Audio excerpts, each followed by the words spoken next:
जब भी आप सवाल बनाएंगे ना तो उसको टुकड़ों में तोड़ तोड़ करके देखने का आदत डालिए।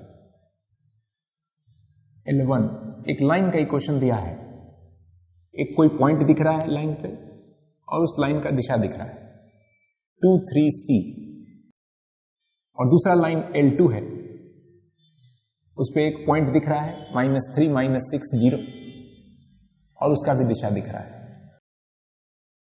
If L1 and L2 intersect, बस इतना पे रुक जाइए, सोचिए इस बात कि इसमें एक मिसिंग क्वांटिटी था C और सवाल कह रहा है कि दोनों लाइन इंटरसेक्ट करता है। इस एक कंडीशन से C का वैल्यू निकल जाएगा, यानी ये दोनों लाइन कोप्लेनार है। अब याद है हम लोग को कि दो लाइन एक ही प्लेन में लाई करता हो तो हम कोप्लेनारिटी कंडीशन कैसे लिखे थे, अभी यहां इस्तेमाल होगा। हम लोग पढ़े थे कि अगर दो लाइन इंटरसेक्ट करता है ऐसा कभी दिया जाए, विच मीन्स कि दोनों कोप्लेनार है, तो इस लाइन का दिशा अगर A1 B1 C1 है, इस लाइन का दिशा अगर A2 B2 C2 है, और इस लाइन पे कोई एक पॉइंट हो जो मालूम है X1 Y1 Z1 और इस लाइन पे X2 Y2 Z2, तो इन दोनों पॉइंट्स को ज्वाइन करने वाला जो लाइन है उसका दिशा भी मालूम हो गया X2 - X1 Y2 - Y1 और Z2 - Z2। अब अगर एक ही प्लेन में है ये लाइन और ये लाइन, इट मीन्स कि कोई ना कोई एक ऐसा लाइन होगा जिसके दिशा को हम ABC मान रहे हैं जो तीनों से परपेंडिकुलर होगा, यानी A1 plus B1 plus C1 का वैल्यू 0 होगा, ऐसा कोई ABC होगा पक्का। A2 plus B2 plus C2 का वैल्यू भी 0 होगा। A into X2 - X1 plus B into Y2 - Y1 plus C into Z2 - Z1 का वैल्यू भी 0 होगा। अब ये तीनों सिस्टम ऑफ इक्वेशंस कंसिस्टेंट, दो ही अननोन है, आप C से डिवाइड कर सकते थे, तभी होगा जब, यही था condition of कोप्लेनारिटी, X2 - X1 Y2 - Y1 Z2 - Z1 A1 B1 C1 A2 B2 C2 must be 0। अभी ये याद नहीं है तो आप सवाल नहीं बना पाएंगे, और अगर याद है तो हम C का वैल्यू निकाल लेंगे। कंडीशन ऑफ कोप्लेनारिटी लिख रहे हैं, उस पर एक पॉइंट है -1, -1, -1 और इस पे एक पॉइंट है -3, -6, 0। इस डिटरमिनेंट का जो ये वाला दो रो है तो 2 3 C और 1 2 1 किसी ऑर्डर में लिख दीजिए। ये रो है X2 - X1 -1 -3 2 -1 -6 5 1 -0 and this must be 0। इससे हमको C का वैल्यू निकल जाए। आगे देखते हैं कि आगे करना क्या है। If L1 and L2 intersect, मतलब this, then find equation of the plane containing L1 L2। हम अगर कहें कि एक स्ट्रेट लाइन का इक्वेशन दिया हुआ है x - x1 by A1 y - y1 by B1 z - z1 by C1, और एक और स्ट्रेट लाइन है, दोनों इंटरसेक्ट कर रहा है, मतलब एक प्लेन डिफाइन कर रहा है। तो हम अगर आपको दो स्ट्रेट लाइन का इक्वेशन दे दें और कहें कि find the equation of the plane containing both these lines, हम इस प्लेन का इक्वेशन मान लें।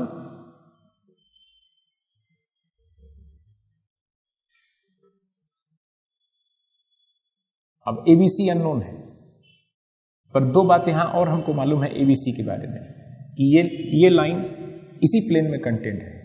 इस प्लेन का जो नॉर्मल के डायरेक्शन रेशियोज है ABC, वो इस लाइन के साथ परपेंडिकुलर होना है, यानी A गुने A1 प्लस B गुने B1 प्लस C गुने C1 का वैल्यू 0 होना चाहिए। उसी तरह से नॉर्मल टू दिस प्लेन इस लाइन से भी 90 डिग्री एंगल बनाएगा, तो एक और इक्वेशन हो गया a2 plus b2 plus c2 बराबर 0 होना चाहिए। अब ये इक्वेशंस कंसिस्टेंट तभी होगा जब x minus x1 y minus y1 z minus z1 a1 b1 c1 a2 b2 c2 equal to 0। और इसको याद कर लेंगे, equation of a plane containing these two lines straight away लिखिए। अब यहां x minus x1 y minus y1 z minus z1 लिखना जरूरी नहीं था, आप x माइनस x2 भी लिख सकते थे, y minus y2 z minus z2। और ये इन दोनों लाइंस का डायरेक्शन रेशियोज लिखा हुआ है।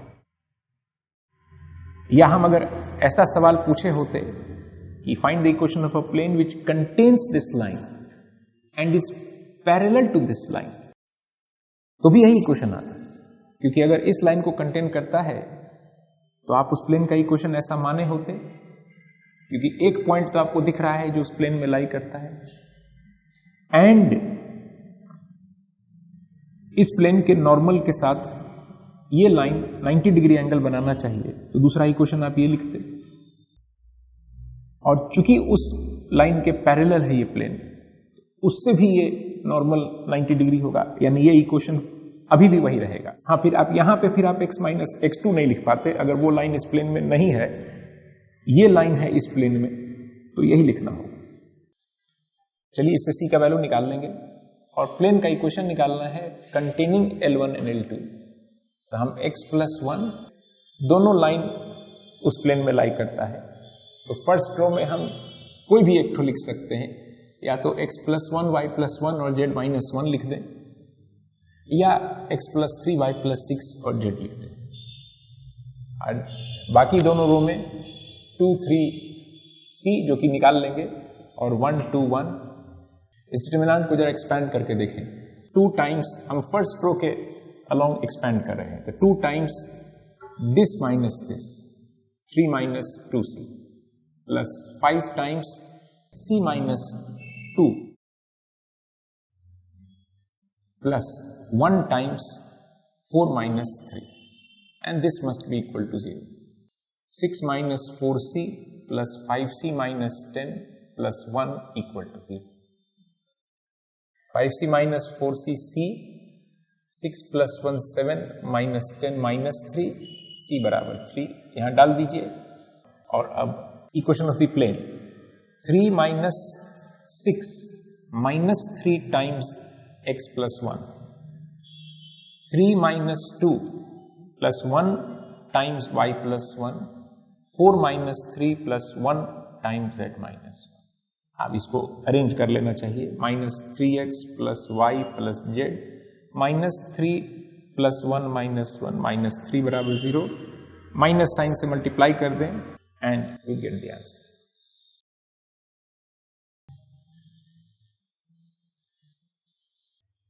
दो लाइन का इक्वेशन दिया हुआ है,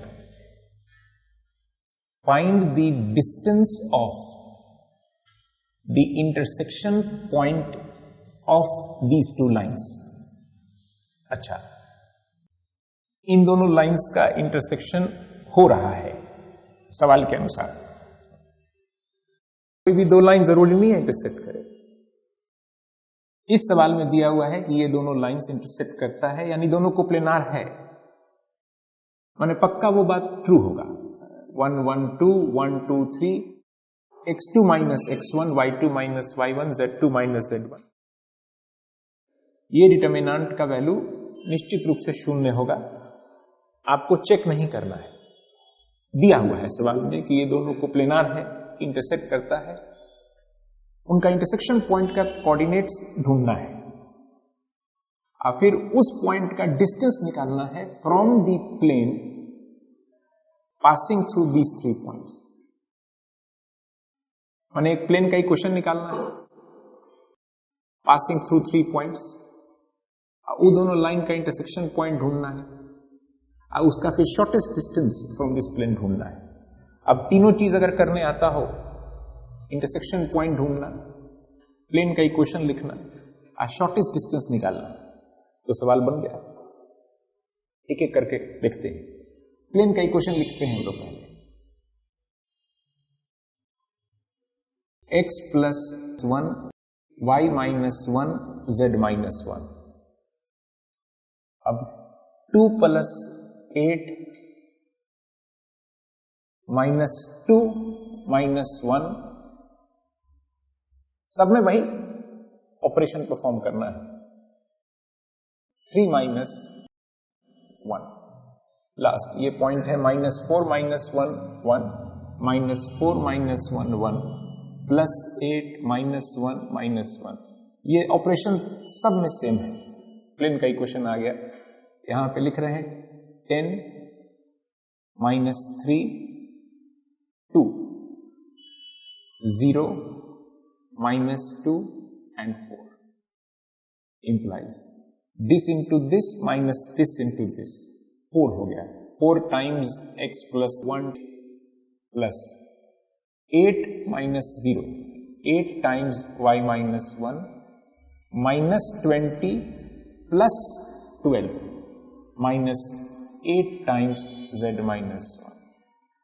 एक 4 कैन कॉमन ले लें, 2 और माइनस।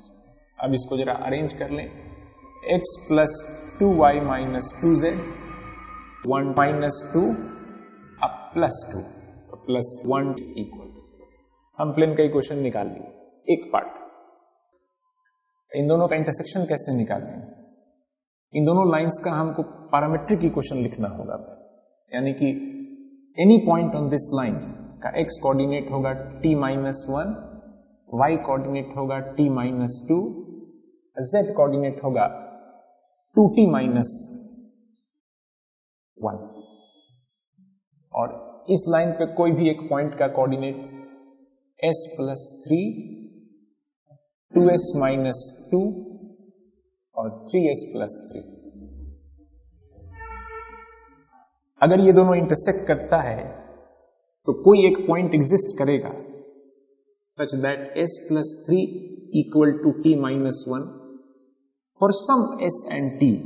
ये तीनों बात सही होगा, दोनों का x कोऑर्डिनेट, दोनों का y कोऑर्डिनेट और दोनों का z कोऑर्डिनेट मैच करना चाहिए।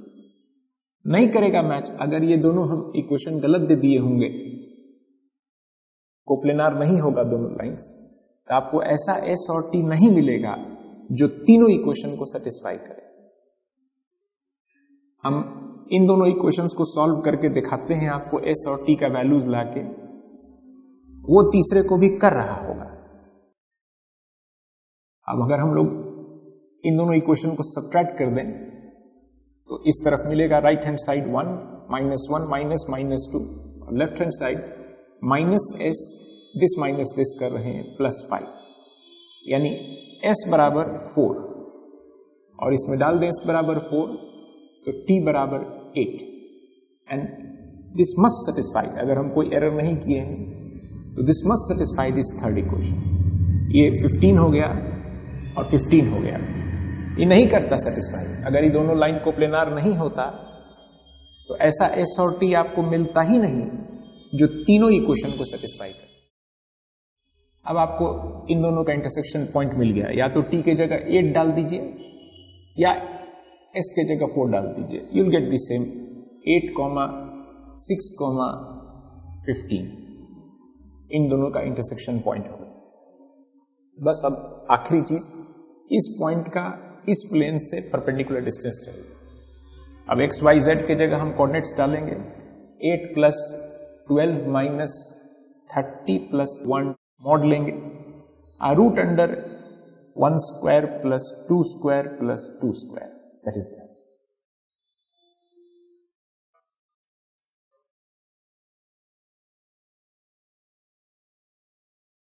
कोई एक पॉइंट P दिया हुआ है, a, a, PQ और PR are perpendiculars to the lines y बराबर x, z बराबर 1। ये एक लाइन है, अनसिमेट्रिक फॉर्म में लिखा हुआ है लाइन का इक्वेशन। एक प्लेन का इक्वेशन दिया है y बराबर x and z equal to 1, एक प्लेन है, तो प्लेन का इक्वेशन दिया हुआ है 2।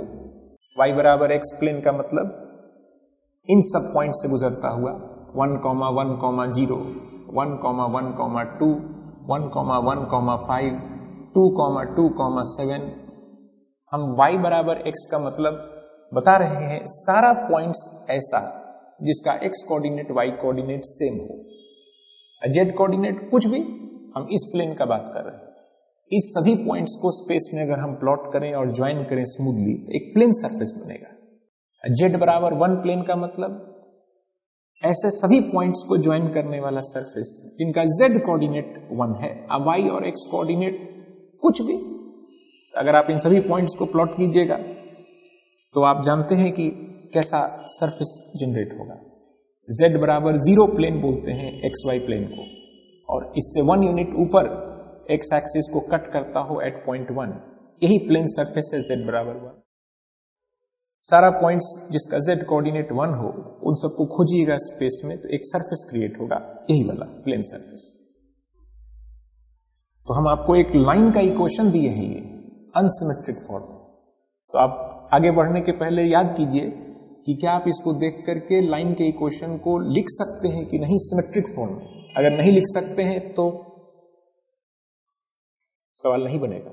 y बराबर x ये प्लेन है और z बराबर 1 ये प्लेन है, मान लीजिए।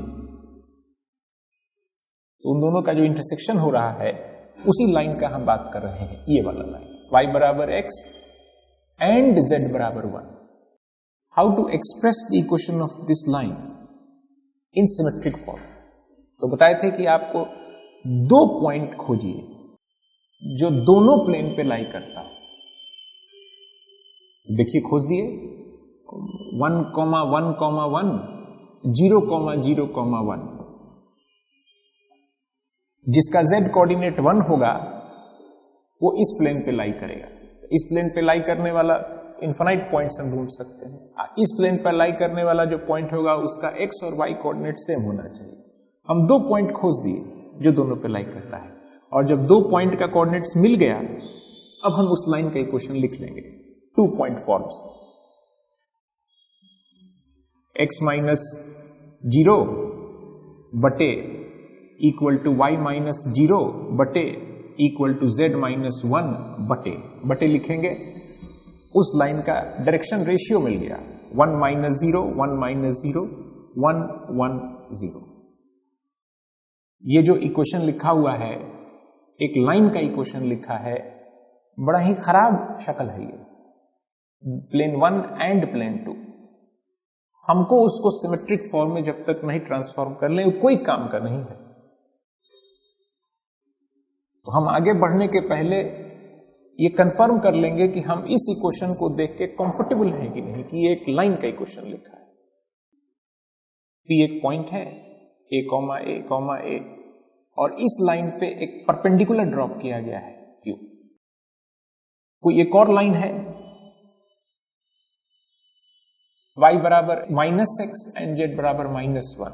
हम उस लाइन का भी इक्वेशन लिख लेंगे, बिना इक्वेशन लिखे मीनिंगलेस आगे। और P से उस लाइन पे भी परपेंडिकुलर ड्रॉप किया गया है PR। So R is the foot of the perpendicular, Q is the foot of the perpendicular. तो हम पहले लाइन का इक्वेशन लिख लेते हैं। ई लाइन का इक्वेशन x बटे 1 बराबर y बटे 1 बराबर z माइनस 1 बटे 0, और इस लाइन का इक्वेशन लिखें y बराबर -x एंड z बराबर -1। तो दो पॉइंट चुनते हैं, एक 0 0 -1, y must be equal to -x and z must be equal to -1। एक ले लेते हैं 1 -1 -1। अब हम इस लाइन का इक्वेशन लिख सकते हैं x माइनस 0 बटे y माइनस 0 बटे z प्लस 1 बटे जो होगा वो डायरेक्शन रेशियोज होता है लाइन का, जो कि 1 minus 0 minus 1 minus 0 minus 1 minus -1। इस लाइन का इक्वेशन लिख लिए। क्या हम Q पॉइंट का कोऑर्डिनेट्स ढूंढ सकते हैं और R पॉइंट का कोऑर्डिनेट्स? Q का कोऑर्डिनेट्स ढूंढ लेंगे कैसे? Q को पहचानिए। Q हम कहे हैं कि एक पॉइंट है जो इस लाइन पे है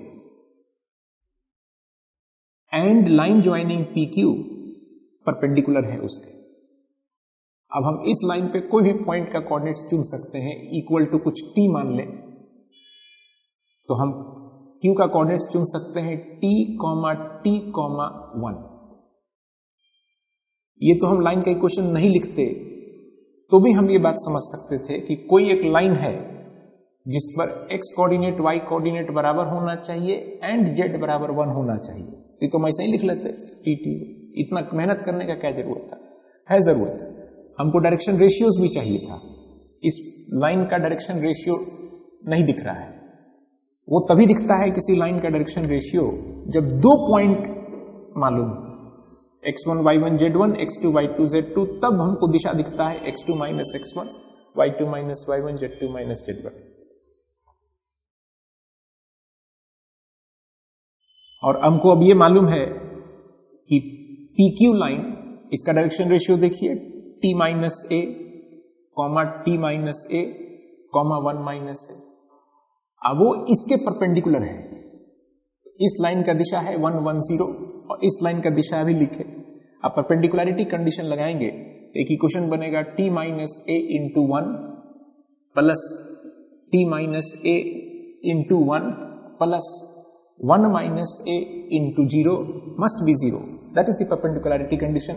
a1 b1 c1 इसका दिशा हो और a2 b2 c2 इसका दिशा हो। दोनों कहें कि परपेंडिकुलर है।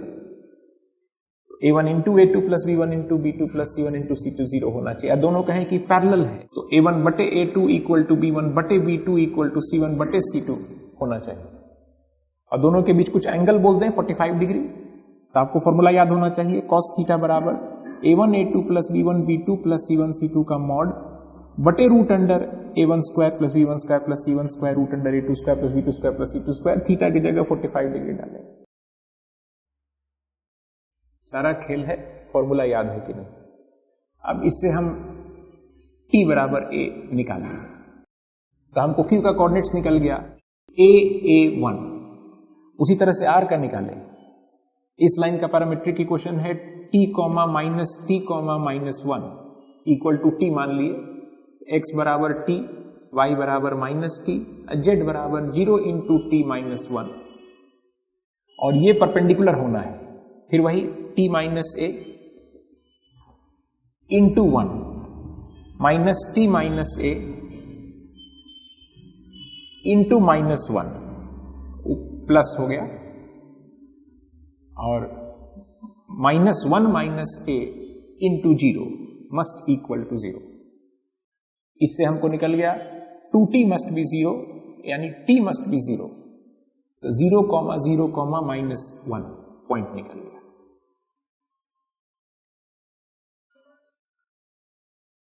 और उसके बाद सवाल कह रहा है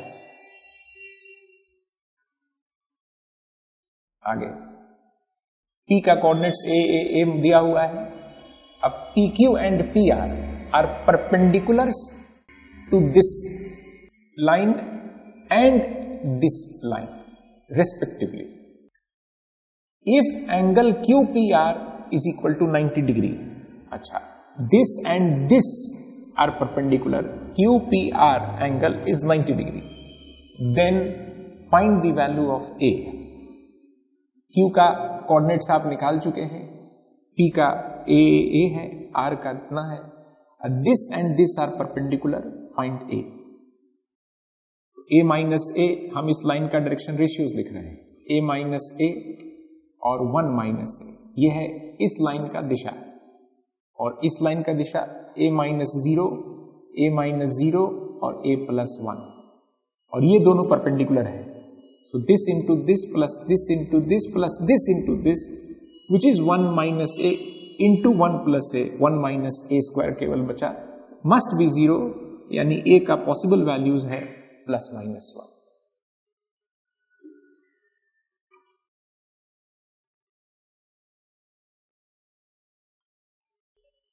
plane P contains this line। इतना देखते ही हम क्या क्या बात लिख देंगे। हम उस प्लेन का एक इक्वेशन तुरंत इमेजिन कर सकते हैं क्योंकि 0, 0, 0 पॉइंट है जो उस प्लेन पे लाई करता है और ये लाइन का दिशा है 2 3 4। तो हम इस प्लेन का इक्वेशन तुरंत मान सकते हैं ax plus by plus cz equal to 0 वही x minus 0 y minus 0, where हम ABC माने हैं उस प्लेन का नॉर्मल, तो निश्चित रूप से ये लाइन के साथ परपेंडिकुलर होगा, यानी where 2a plus 3b plus 4c must equal to 0, a plane which contains this line, वैसा बहुत प्लेन्स होगा। आप इस लाइन को एक एक्सिस इमेजिन करते हुए प्लेन को रोटेट कीजिए, बट इतना पक्का है कि इतना बात हम लोग उस प्लेन के बारे में लिख सकते हैं। उस प्लेन का इक्वेशन का शक्ल ऐसा होगा where 2a plus 3b plus 4c का वैल्यू 0 होगा, पक्का। So P is a plane which contains this line and is perpendicular to the plane containing the straight lines, इतना। अच्छा, एक और प्लेन है जो इन दोनों लाइन्स को कंटेन करता है, उस प्लेन से ये प्लेन परपेंडिकुलर है। So there is another plane which contains two another given lines, इस प्लेन और उस प्लेन के बीच में 90 degree. So this plane is fixed. यहां पे अभी आपके पास फैमिली ऑफ प्लेन्स है जो इस लाइन को कंटेन करता है, लेकिन आपको ये प्लेन ऐसा होना है जो उस फिक्स्ड प्लेन से परपेंडिकुलर होना है। तो पहले हम उस प्लेन का इक्वेशन निकालें जो फिक्स्ड है।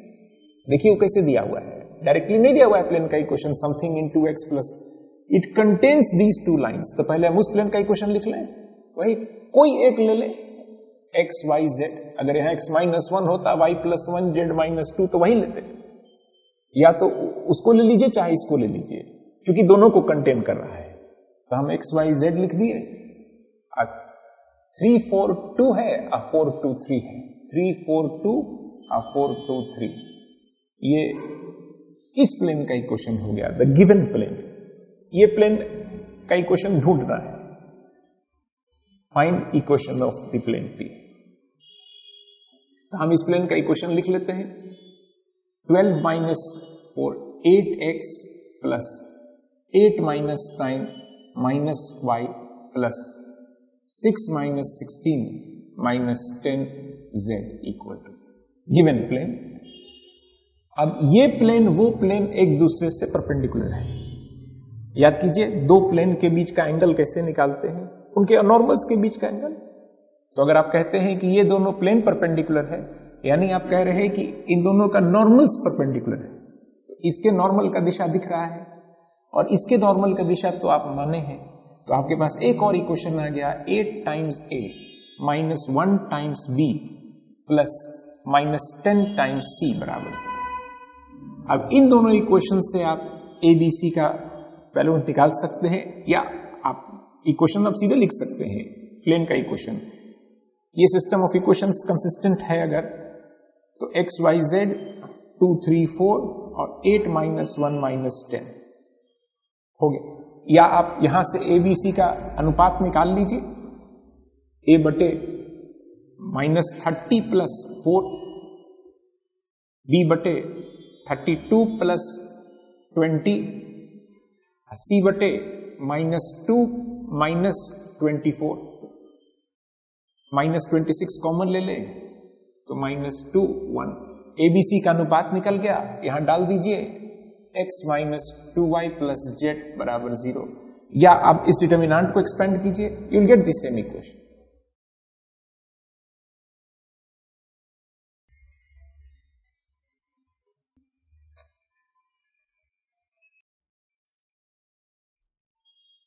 एक प्लेन का इक्वेशन दिया हुआ है, एक linear relation between x y and z, और एक प्लेन P2 है जो कंटेन करता है इन दो लाइंस को। अब मतलब P2 का भी इक्वेशन दिया हुआ है, लिख लेते हैं तुरंत, x minus 2 y minus 2 z minus 3 2 3 4 2 4 5 must be equal to 0। यहां फर्स्ट रो में आप x माइनस 2 y माइनस 3 और z माइनस 4 भी लिख सकते थे, सेम इक्वेशन आएगा। वो आप निश्चिंत रहिए, वो चेक करके दिया गया होगा कि ये दोनों लाइन इंटरसेक्ट करे, माने कोप्लेनार होगा तभी ना आप प्लेन का इक्वेशन निकालिएगा। दोनों लाइन इंटरसेक्ट ही नहीं करता है, they don't define a plane, तो कैसे निकालिएगा प्लेन का इक्वेशन? इंटरसेक्ट करता है, नाउ दे डिफाइन प्लेन। तो हम इस प्लेन का इक्वेशन लिख लेते हैं। 15 minus 16, 8 minus 10 and 8 minus 6। हम एक माइनस साइन से मल्टीप्लाई कर देते हैं और जरा इसको सजा लेते हैं। x plus 2y minus 2z minus 2 minus 4 अब प्लस 6 इक्वल। तो P2 का इक्वेशन है, अब P1 का इक्वेशन है और कहता है कि P1 and P2 are given to be parallel. अच्छा, तब लैम्डा का वैल्यू निकल जाएगा। हम इसको एक माइनस साइन से मल्टीप्लाई कर देते हैं थ्रू आउट। तब आप कंपेयर करके देखिए, दो प्लेन पैरेलल मतलब उनका नॉर्मल्स पैरेलल, दो प्लेन पैरेलल मतलब उन दोनों का नॉर्मल्स पैरेलल, यानी कि a1x plus b1y plus c1z plus d1 और a2x plus b2y plus c2z plus d2 parallel तभी होगा जब a1 बटे a2 होगा, b1 बटे b2, c1 बटे c2, but not equal to d1 बटे d2। अगर वो भी इक्वल हो गया तब तो दोनों आइडेंटिकल प्लेन्स हो गए। तो हम कंपेयर करें अगर, तो ये दोनों कोएफिशिएंट तो मैच कर रहा है, तो पैरेलल तभी होगा जब लैम्डा का वैल्यू -1 होगा। सो उस प्लेन का इक्वेशन है -x minus 2y plus 2z बराबर d। अब दोनों पैरेलल हो गया। उसके बाद कहता है कि इन दोनों के बीच का जो दूरी है वो 2 है। Planes P1 and P2 are given to be parallel at distance equal to 2। दो पैरेलल प्लेन्स के बीच का जो डिस्टेंस है वो मॉड ऑफ कांस्टेंट टर्म्स के बीच का जो अंतर है मॉड d बटे root under a square plus b square plus c square, a b c d1, ax by cz d1 equal to 0, a b c d2 parallel planes. तो distance between them is mod of d1 minus d2 बटे root under a square plus b square plus c square, 1 plus 4 plus 4 and this is given to be 2, यानी mod d का value निकल गया 6।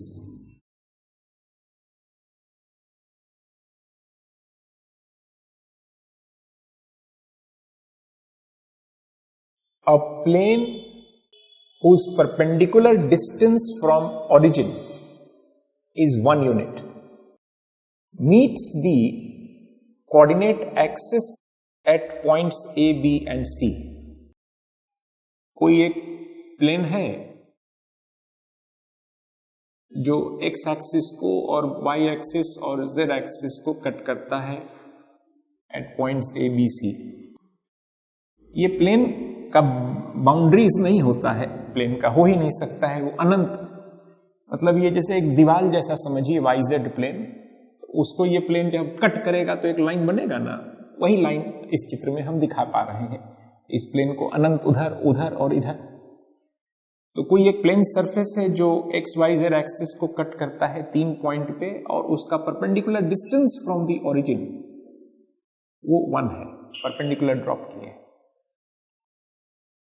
आगे कहता है कि late capital G alpha beta gamma coordinates B the centroid of this triangle, triangle ABC का centroid. अगर इसके कोऑर्डिनेट्स को हम A0 0 मान लें, इसको 0 B 0 0 0 C, तो सेंट्रॉइड का कोऑर्डिनेट्स, सेंट्रॉइड इस ट्रायंगल का सेंट्रॉइड कहीं होगा, उसको G कहें, तो G का कोऑर्डिनेट्स हम लिख सकते हैं अल्फा बराबर सम ऑफ द कोऑर्डिनेट्स बटे 3। याद कीजिए कोऑर्डिनेट्स अगर दिया हो ट्रायंगल का x1 y1 x2 y2 x3 y3, तो सेंट्रॉइड बोलते हैं हम intersection point of the medians, इसके मिड पॉइंट को ज्वाइन करने वाला, उसके मिड पॉइंट को और इसके मिड पॉइंट को, और इस सेंट्रॉइड 2:1 रेशियो में डिवाइड करता है हर मीडियन को, 2:1 2:1।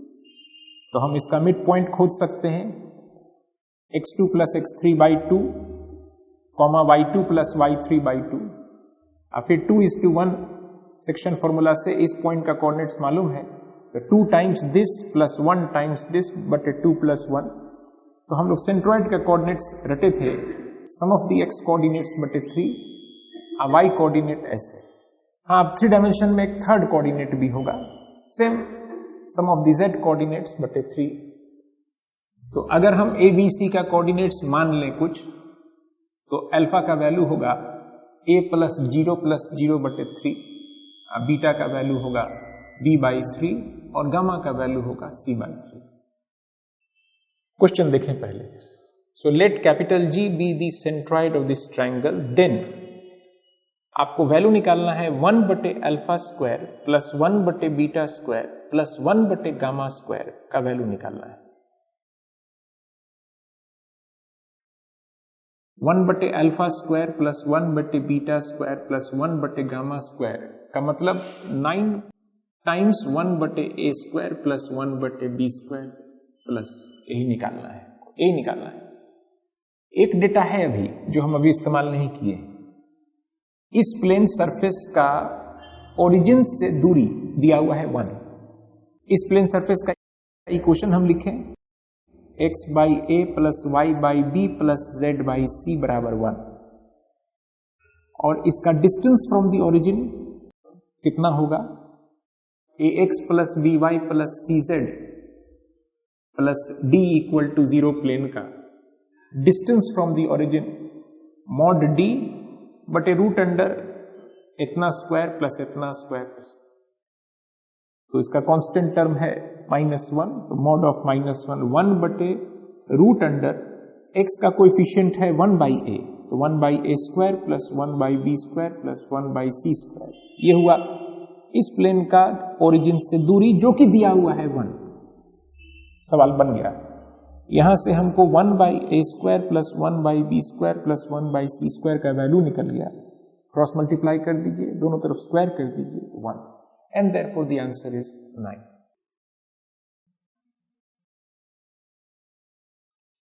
Let x, y, z be any point on the line through this point and parallel to the vector I cap plus j cap plus k cap.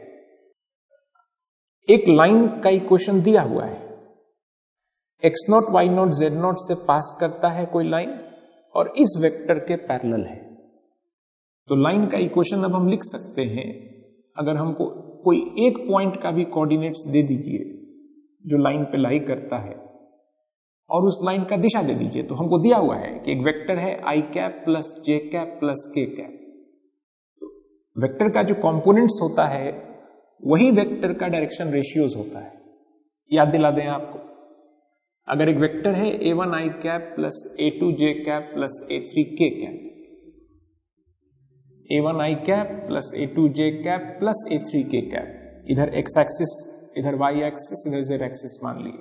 सो यही vector है जिसका हम बात कर रहे हैं, जिसका कंपोनेंट्स a1 a2 और a3 ये xy प्लेन के पैरेलल हुआ और ये खड़ा है। तो हम इस वेक्टर का अगर डायरेक्शन कोसाइंस जानना चाहते हैं, x axis y axis z axis से ये वेक्टर कितना एंगल बनाता है, तो x एक्सिस से कितना एंगल बनाता है उसको अल्फा कहें। इस वेक्टर का जो मैग्नीट्यूड है वो तो हम निकाल सकते हैं root under a1 square plus a2 square plus a3 square. अगर वो वेक्टर x एक्सिस से अल्फा एंगल बनाता होगा तो दिस cos अल्फा का वैल्यू a1 है, यानी cos अल्फा का वैल्यू निकल गया a1 बटे root under a1 square plus a2 square plus a3 square. इसी प्रकार अगर ये वेक्टर y एक्सिस से बीटा एंगल बनाता होगा तो इसी प्रकार cos बीटा का वैल्यू मिल गया a2 बटे root under a1 square plus a2 square plus a3 square. और z एक्सिस से जो एंगल बना रहा है ये वेक्टर, cos गामा का वैल्यू इतना निकल गया। यानी कि जो कंपोनेंट्स होता है वेक्टर का a1 a2 a3 वही उस वेक्टर का डायरेक्शन रेशियोज होता है। यानी आप इस लाइन का डायरेक्शन रेशियोज बता दिए हैं 1 1 1, तो हम इस लाइन का इक्वेशन लिख सकते हैं x माइनस एक्स नॉट बटे 1, y माइनस वाई नॉट बटे 1, z माइनस जेड नॉट बटे 1। तो x y z कोई एक पॉइंट है ऑन दिस लाइन। आगे if x naught plus y naught is equal to 2 and z naught is some fixed number, okay, यानी जिस line का बात हम लोग कर रहे हैं ये लाइन अब फिक्स्ड नहीं है। क्यों फिक्स्ड नहीं है? दिशा तो फिक्स्ड है लेकिन ये पॉइंट फिक्स्ड नहीं है। सवाल में कहता है कि z naught is fixed but x naught plus y naught is equal to some fixed number 2। z naught is some fixed number, x naught plus y naught बराबर 2 का मतलब अनगिनत जोड़ा जोड़ा में हम नंबर सोच सकते हैं x नॉट वाई नॉट की जगह। हम x नॉट का वैल्यू 5 ले लें, वाई नॉट का वैल्यू -3 ले लें, z नॉट का वैल्यू मान लीजिए फिक्स्ड है 7, तब ये पॉइंट का कोऑर्डिनेट्स ये होगा। हम और भी चॉइस ले सकते हैं, z नॉट फिक्स्ड है लेकिन x नॉट वाई नॉट का वैल्यू -6 और y नॉट का वैल्यू 8, ये दूसरा है। इसी तरह से अगर डिफरेंट चॉइस करें x नॉट वाई नॉट का और हर बार एक लाइन बनाएं स्पेस में, बहुत सारा लाइंस बन जाएगा। नजदीक नजदीक नजदीक थोड़ा थोड़ा भी x नॉट वाई नॉट के वैल्यू को बदल सकते हैं। तो अब उन सभी लाइंस पे जितना भी पॉइंट्स है उन सभी को ज्वाइन करें तो सवाल कह रहा है एक सरफेस बनेगा। Then x y z lies on the plane which is normal to the vector. 4 option दिया है। तो पहले तो यह समझना है कि ये लोकस का सवाल है। स्पेस में कहता है कि एक पॉइंट है, कोऑर्डिनेट्स एक्स वाई जेड है, आप उसको डिस्क्राइब कर रहे हैं कि एक्स वाई जेड पॉइंट कहां पे है। तो इस family of lines E line E line E line E line family of line सब बनाइए, नजदीक नजदीक बनेगा। इस पर का सारा पॉइंट, इस पर का सारा पॉइंट, इस पर का सारा पॉइंट, और सब जब बनेगा तो सवाल कह रहा है कि एक प्लेन सरफेस जनरेट हो जाता है। प्लेन सरफेस का जब इक्वेशन आप निकाल लें तो आपको प्लेन सरफेस के नॉर्मल का डायरेक्शन रेशियोज तो दिख जाएगा। 4 ऑप्शन में ऐसा कोई वेक्टर दिया होगा जो कि इस प्लेन सरफेस के नॉर्मल के पैरेलल होगा, यानी जिसका डायरेक्शन रेशियोज मैच कर रहा होगा इस प्लेन के नॉर्मल के डायरेक्शन रेशियोज से। तो पहला काम करें कि हम लोग उस प्लेन सरफेस का इक्वेशन ढूंढें। लिखते हैं एक्स वाई जेड एक पॉइंट है जो इस लाइन पे लाई करता है। तो हम इस लाइन का पैरामीट्रिक इक्वेशन लिखें। अगर हम इक्वल टू टी मान लें, यानी x coordinate x naught plus t, y coordinate y naught plus t and z coordinate z naught plus t. X y z में एक रिलेशन लाना है, लोकस का सवाल है। तो आप यहां इक्वेशंस जो लिखे हैं इसमें z नॉट तो एक फिक्स्ड नंबर है लेकिन x नॉट वाई नॉट और t वेरिएबल्स है। आपको एक रिलेशन लाना है between these 3 variables x y z। उस रिलेशन में x नॉट नहीं होना चाहिए, y नॉट नहीं होना चाहिए और t नहीं होना चाहिए। लोकस का सवाल सब जैसे बनाते हैं, z नॉट रह सकता है क्योंकि z naught is some fixed number. आपको एलिमिनेट करना है 3 क्वांटिटी को, x नॉट को, y नॉट को, t को, और एक रिलेशन लाना है बिटवीन x y z। तो जितने क्वांटिटीज को आपको एलिमिनेट करना होता है उससे एक अधिक इक्वेशन का जरूरत पड़ता है।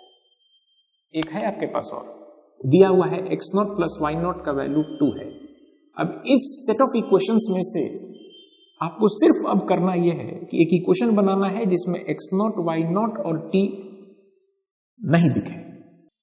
करते हैं, हम इन दोनों को ऐड कर दिए, x प्लस वाई बराबर x naught plus y naught plus 2t आ गया।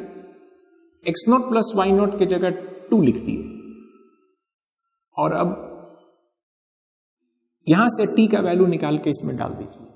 सो we get the final equation 2 plus 2z minus z0। इसको सरिया ले हम लोग, x plus y minus 2z equals 2 minus 2z0। ये कोई फिक्स्ड नंबर है, सवाल कह रहा है कि z0 is some fixed number. आप उस लोकस का इक्वेशन ढूंढिए और आपको जो प्लेन सरफेस जनरेट होगा, माने ये भी साबित हो गया कि लोकस एक प्लेन सरफेस होगा। अब इस प्लेन के नॉर्मल का डायरेक्शन रेशियोज है 1 1 माइनस 2।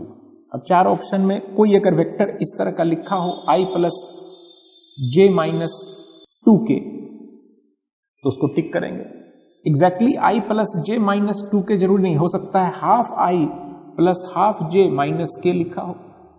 इसका direction ratios half half minus 1 है, इसका डायरेक्शन रेशियोज 1 1 माइनस 2 है। Now this is same as 1 1 minus 2 अगर 2 से मल्टीप्लाई करते। दैट्स ऑल, आज हम लोग यहीं समाप्त करते हैं।